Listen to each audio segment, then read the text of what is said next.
رمضان المبارک کے بعد جو سب سے اہتمام والے ایام ہیں وہ یہ 10 دن ہیں۔ تو جس طرح سے ہم رمضان میں عبادت کرتے ہیں اور 100% عبادتوں کے اندر ہمارا اضافہ ہو جاتا ہے، چلو یہاں 100% نہ صحیح تو 50% ہماری زندگی میں تبدیلی آنی چاہیے، ہماری عبادت میں تبدیلی آنی چاہیے، ہماری نمازوں میں تبدیلی آنی چاہیے، ہماری رات کے قیام میں تبدیلی آنی چاہیے۔ اب نبی پاک صلی اللہ علیہ وسلم نے ان 10 دنوں میں اور ان راتوں کے اندر کیا اعمال بتائے ہیں وہ بھی ذہن نشین فرما لیں۔ آپ علیہ الصلوۃ والسلام نے ارشاد فرمایا کہ یہ اس دن کا یعنی جو ذی الحجہ کے ابتدائی 9 دن آتے ہیں، 10ویں کا روزہ تو نہیں رکھا جاتا، 9 دن کا روزہ، ارشاد فرمایا کہ یہ ہر ایک دن کا روزہ 1 سال کے گناہوں کا کفارہ ہے۔ کتنی بڑی فضیلت ہے، کتنی بڑی فضیلت ہے۔ تو میرا عزیز دوستو بزرگو، یا تو پھر میں اور آپ ہم یہ کہیں کہ ہاں بھائی ہمارے تو گناہ ہی نہیں ہے، ہمیں رکھنے کی کیا ضرورت ہے، یہ بات تو نہیں ہو سکتی، ہمارے تو گناہ ہیں، بے شمار گناہ ہیں۔ صحابہ نے رکھے، نبی پاک صلی اللہ علیہ وسلم نے یہ روزے رکھے، تو ان سے زیادہ تو ہمارے گناہ ہیں، ان کے پاس گناہ تو بہت کم تھے۔ نبی پاک صلی اللہ علیہ وسلم تو گناہوں سے معصوم ہیں، صحابہ گناہوں سے محفوظ ہیں، تو وہاں تو گناہ نہیں ہے، لیکن ہماری زندگی میں بہت زیادہ گناہ ہیں، وہاں نیکیاں ہی نیکیاں ہیں، نیکیاں ہی نیکیاں ہیں۔ ڈھونڈنے سے کوئی گناہ ڈھونڈنے سے ملا کرتا تھا، وہ بھی بڑا گناہ کبیرہ نہیں، کوئی چھوٹا اکا دکا اللہ کی مرضی منشا کے خلاف غیر دانستہ طور پر کوئی عمل ہو جاتا تب بھی ساری رات روتے رہتے تھے۔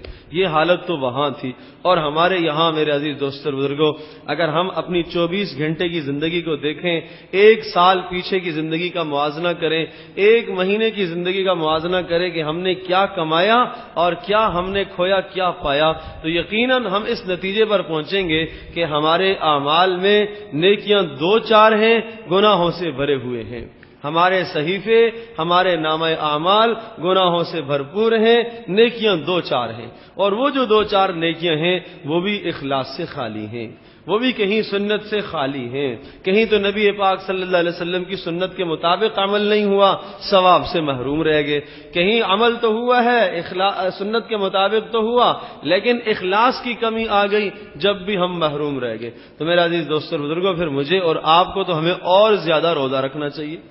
اب سن لیجئے، رسول پاک صلی اللہ علیہ وسلم کے متعلق جب صحابہ نے سنا کہ آپ علیہ الصلوۃ والسلام تو بہت روزے رکھتے ہیں، کیا ترتیب تھی وہاں روزوں کی؟ وہاں روزوں کی یہ ترتیب ہوا کرتی تھی کہ پیر کا اکثر روزہ ہوتا تھا، جمعرات کا اکثر روزہ ہوتا تھا، ہر اسلامی مہینے کی جو ہے وہ 13ویں اور 14ویں اور 15ویں کو روزہ ہوتا تھا، اور کبھی گھر تشریف لاتے حضرت عائشہ رضی اللہ تعالیٰ عنہ ارشاد فرماتے ہیں، آپ علیہ السلام صبح صبح آ کے پوچھتے تھے کوئی شے کھانے کی ہے، اگر ہوتی تو ہم پیش کر دیتے، اور اگر نہیں ہوتی تو ہم کہہ دیتے اللہ کے رسول کچھ بھی نہیں ہے۔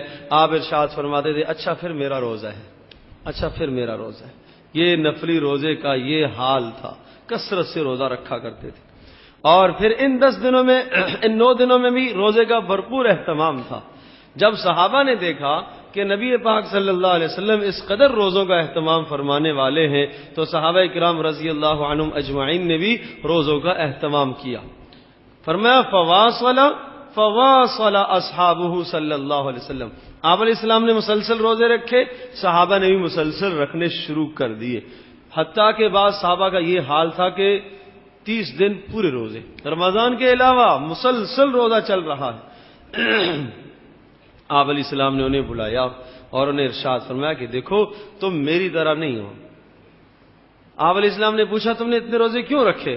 کہا اللہ کے رسول آپ تو گناہوں سے معصوم ہیں، جب ہم نے دیکھا کہ آپ اتنا اہتمام کرتے ہیں تو ہمیں تو اور زیادہ اہتمام کرنا چاہیے تھا، اور ہم نے سنا کہ آپ رات کو اتنا طویل طویل قیام کرتے ہیں کہ آپ کے پاؤں مبارک سوج جاتے ہیں، تو ہمیں یہ ڈر لگا کہ اللہ کے نبی جو گناہوں سے معصوم ہیں وہ اتنا اہتمام کرتے ہیں، ہم تو گناہگار ہیں، ہمیں کتنا زیادہ اہتمام کرنا چاہیے۔ اس لیے ہم میں سے بعض نے تو یہ اہتمام کیا کہ ساری رات سوئیں گے نہیں، جاگیں گے، عبادت کریں گے، اور بعض نے یہ نیت کی اور عزم کیا کہ ہم پورا مہینہ روزہ رکھیں گے۔ آپ علیہ السلام نے منع فرمایا کہ نہیں، تم پورا مہینہ روزہ نہ رکھو، آپ ساری رات قیام نہیں کرو.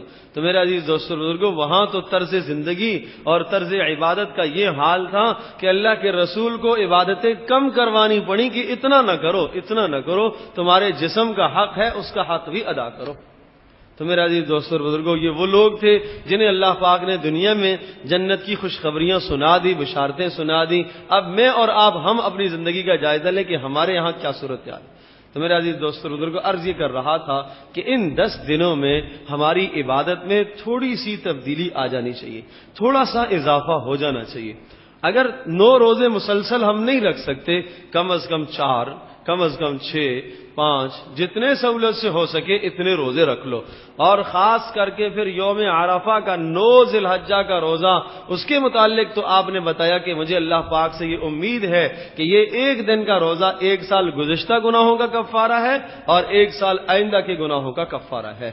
اب بتائیے میرے عزیز دوستو بزرگوں، ہمیں یہ چاہیے کہ ہم اس روزے کا اہتمام کریں.